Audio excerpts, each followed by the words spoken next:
Republic Bharat के digital platform पर आप सभी का स्वागत है। मैं आपके साथ सागर मिश्रा। काठमांडू की सड़कों पर एक बार फिर विद्रोह की चिंगारी इस समय दिखाई दे रही है। इसके पीछे बड़ी वजह है वहां के युवाओं में गुस्सा।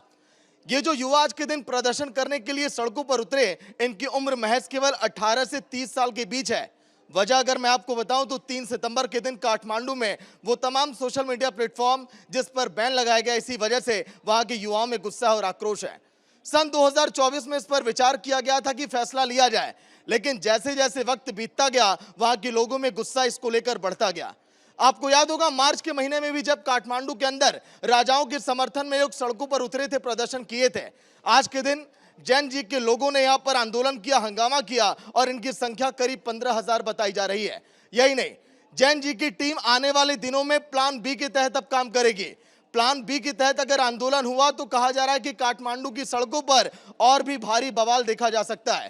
काठमांडू की अगर मैं बात करूं, प्रधानमंत्री आवास की, उपराष्ट्रपति भवन की, राष्ट्रपति भवन की, ये वो तमाम जगह है जहां पर इस समय कर्फ्यू जैसे हालात हैं।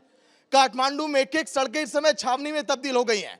केवल काठमांडू की बात मैं नहीं कर रहा हूं, नेपाल के कई ऐसे शहर जहां पर इस समय जमकर हंगामा है और आगजनी की जा रही है। सड़कों पर धुआं है, लोगों की आंखों में गुस्सा है और वो चीखें इस समय सुनाई दे रही हैं, क्योंकि मौत का आंकड़ा लगातार बढ़ता जा रहा है। मैं जिस समय वीडियो बना रहा हूं, लगभग इस समय आंकड़ा करीब 6 से 7 के करीब पहुंच चुका है। यह आने वाले समय में आंकड़ा भी और बढ़ेगा, क्योंकि कई लोग ऐसे हैं जिनकी हालत गंभीर है, उन्हें अस्पतालों में एडमिट कर दिया गया। लेकिन काठमांडू में ये जो आंदोलन हुआ, इसके पीछे वहां के लोग बता रहे हैं कि ओली सरकार जिम्मेदार है। यही नहीं, ओली सरकार ने ये तक कह दिया कि ये जो आंदोलन है अभी और आने वाले दिनों में चलेगा। ओली सरकार के जो लोग समर्थन में नहीं है इस समय, वजह ये बताई जा रही है क्योंकि वहां पर गोली मारने का आदेश अब दे दिया गया है। जो लोग आंदोलन करेंगे और आंदोलन में देखिए जो लोग शामिल हैं, जो लोग तोड़फोड़ करेंगे, ये कहा जा रहा है कि देखते उन्हें गोली मार दी जाए। इन तमाम बातों की वजह से लोग काफी गुस्से में और आक्रोशित हैं। लेकिन अब नेपाल में आखिर ये आंदोलन थमेगा कैसे? वहां के युवा लगातार ये कह रहे हैं कि जिन सोशल मीडिया प्लेटफॉर्म पर बैन लगाया गया उसको सरकार हटाए तुरंत। लेकिन सरकार का कहना कि ऐसा नहीं होगा। सरकार की मंशा ये थी कि जो भी सोशल मीडिया प्लेटफॉर्म है उसके ऑफिस और उसका रजिस्ट्रेशन कराया जाए, बाकायदा उन्हें नेपाल में स्थापित किया जाए। इससे सरकार को बहुत नुकसान हो रहा है। लेकिन अभी जो है नेपाल में ऐसे हालात बनते हुए दिखाई नहीं दे रहे हैं। अगर मैं बात करूं नेपाल में धीरे धीरे हालात बिगड़े क्यों? भ्रष्टाचार वहां पर चरम पर है। नेपाल में जो गाड़ियां आप खरीदने जाते हैं दुकानों पर, जो हिंदुस्तान में 5 लाख की है तो नेपाल में 25 लाख की है। वहां के लोग इतना ज्यादा टैक्स भरते हैं, भ्रष्टाचार इस कदर वहां पर है कि लोगों का गुस्सा ये फूट पड़ा। मार्च के महीने में भी कुछ ऐसी तस्वीरें वहां पर सामने आई थी। लेकिन अब ये विद्रोह की चिंगारी आखिर कब तक भड़केगी? प्रदर्शन जो वहां पर लगातार हो रहा है उसको शांत करने के लिए आंसू गैस के गोले छोड़े जा रहे हैं। आज जो संख्या 15,000 थी, नेपाल की तमाम एक्सपर्ट और जब वहां के लोगों से हमारी फोन पर बात हुई तो लोगों ने यह भी कहा कि ये तो संख्या 15 लाख तक भी पहुंच सकती है।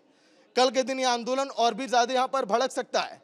अगर जो लोग नेपाल के राजा के समर्थन में जो लोग थे, जो चाहते हैं कि वहां पर ओली सरकार अब ना रहे, अगर वो लोग अगर इन युवाओं के साथ मिल गए तो आप मानिए कि नेपाल में इस आंदोलन को और भी तेज हवा मिलेगी और ये विद्रोह की चिंगारी बहुत दूर तक जाएगी। लेकिन आखिर यह आंदोलन वहां पर थमेगा कैसे, ये चिंता का विषय है।